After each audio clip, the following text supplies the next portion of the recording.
Tacloban City Government ay nag-declare na ng state of emergency sa Tacloban.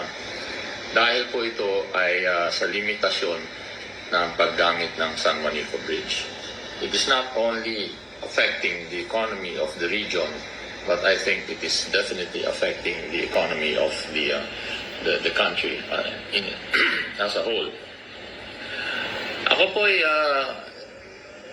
to be quite frank, medyo nalilito din ako. Yung pinsan mo, Because tanungin I mo, feel that the Sambuaya, public should be given all Tambaluslus. the information pertaining to the condition of the bridge.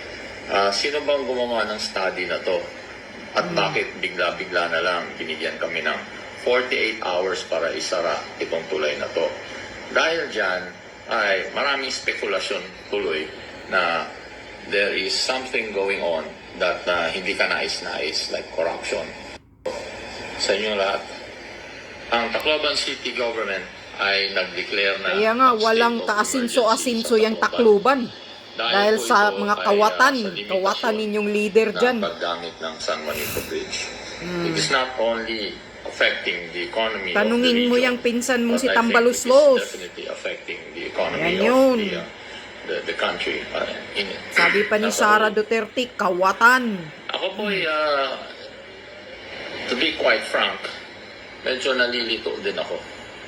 Because I feel that the public should be given all the information Correct, tama ka. pertaining to the condition of the bridge. Sino bang gumawa ng study na to? At bakit bigla-bigla na lang binigyan kami ng 48 hours para isara itong tulay na to? Dahil dyan ay maraming spekulasyon tuloy na there is something going on that hindi ka nais-nais, like corruption.